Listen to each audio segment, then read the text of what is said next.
ओम नमो भगवते वासुदेवाय। बड़ों को प्रणाम और छोटों को प्यार। आज हम बुद्धदेव की कथा का श्रवण करेंगे। मन को शांत और कथा को धैर्य से सुने। कथा को पूरा सुनने से उसका पूरा फल मिलता है। समतापुर नगर में मधुसूदन नाम का एक व्यक्ति रहता था। वह बहुत धनवान था। मधुसूदन का विवाह बलरामपुर नगर की सुंदर लड़की संगीता से हुआ था। एक बार मधुसूदन अपनी पत्नी को लेने बुधवार के दिन बलरामपुर गया। मधुसूदन ने पत्नी के माता पिता से संगीता को विदा करने के लिए कहा। माता पिता बोले, बेटा आज बुधवार है, बुधवार को किसी भी शुभ कार्य के लिए यात्रा नहीं करते। लेकिन मधुसूदन नहीं माना। उसने ऐसी शुभ अशुभ की बातों को ना मानने की बात कही। दोनों ने बैलगाड़ी से यात्रा प्रारंभ की। 2 कोस की यात्रा के बाद उसकी गाड़ी का एक पहिया टूट गया। वहां से दोनों ने पैदल की यात्रा शुरू की। रास्ते में संगीता को प्यास लगी। मधुसूदन उसे एक पेड़ के नीचे बैठाकर जल लेने चला गया। थोड़ी देर बाद जब मधुसूदन कहीं से जल लेकर वापस आया तो वह बुरी तरह से हैरान हो उठा, क्योंकि उसकी पत्नी के पास उसकी ही शक्ल सूरत का एक दूसरा व्यक्ति बैठा था। संगीता भी मधुसूदन को देखकर हैरान रह गई। वह दोनों में कोई अंतर नहीं कर पाई। मधुसूदन ने उस व्यक्ति से पूछा, तुम कौन हो और मेरी पत्नी के पास क्यों बैठे हो?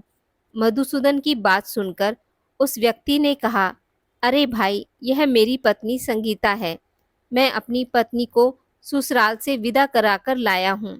लेकिन तुम कौन हो जो मुझसे ऐसा प्रश्न कर रहे हो? मधुसूदन ने कहा, तुम कोई चोर हो या ठग हो? यह मेरी पत्नी संगीता है। मैं इसे पेड़ के नीचे बैठाकर जल लेने गया था। इस पर उस व्यक्ति ने कहा, अरे भाई, झूठ तो तुम बोल रहे हो।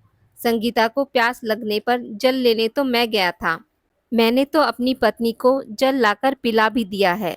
अब तुम चुपचाप यहाँ से चलते बनो, नहीं तो किसी सिपाही को बुलाकर तुम्हें पकड़वा दूंगा। दोनों एक दूसरे से लड़ने लगे। उन्हें लड़ता देख बहुत से लोग वहां एकत्र हो गए। नगर के कुछ सिपाही भी वहां आ गए। सिपाही उन दोनों को पकड़कर राजा के पास ले गए। सारी कहानी सुनकर राजा भी कोई निर्णय नहीं कर पाया। संगीता भी उन दोनों में से अपने वास्तविक पति को नहीं पहचान पा रही थी। राजा ने दोनों को कारागार में डाल देने के लिए कहा।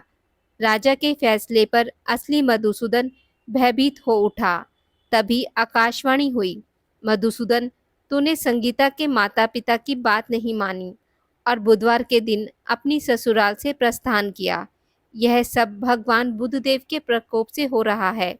मधुसूदन ने भगवान बुद्धदेव से प्रार्थना की, हे भगवान बुद्धदेव, मुझे क्षमा कर दीजिए। मुझसे बहुत बड़ी गलती हुई। भविष्य में अब कभी बुधवार के दिन यात्रा नहीं करूंगा और सदैव बुधवार को आपका व्रत किया करूंगा। मधुसूदन के प्रार्थना करने से भगवान बुद्धदेव ने उसे क्षमा कर दिया। तभी दूसरा व्यक्ति राजा के सामने से गायब हो गया। राजा और दूसरे लोग इस चमत्कार को देखकर हैरान हो गए। भगवान बुद्धदेव की इस अनुकंपा से राजा ने मधुसूदन और उसकी पत्नी को सम्मानपूर्वक विदा किया। कुछ दूर चलने पर रास्ते में उन्हें बैलगाड़ी मिल गई। बैलगाड़ी का टूटा हुआ पहिया भी जुड़ा हुआ था। दोनों उसमें बैठकर समतापुर की ओर चल दिए। मधुसूदन और उसकी पत्नी संगीता दोनों बुधवार का व्रत करते हुए आनंद पूर्वक जीवन यापन करने लगे। इस तरह भगवान बुद्धदेव की कृपा से उनके यहाँ खुशियां बरसने लगी। इस तरह जो स्त्री पुरुष विधिवत बुधवार का व्रत करके व्रत कथा सुनते हैं, भगवान बुद्धदेव उनके सभी कष्ट दूर करते हैं। आज की इस वीडियो में बस इतना ही। मित्रों, अगर आपको मेरी वीडियोस पसंद आती हैं तो इसे लाइक और शेयर ज़रूर करें और पूजा पाठ से जुड़ी जानकारी के लिए मेरे चैनल को सब्सक्राइब करना ना भूलें। धन्यवाद।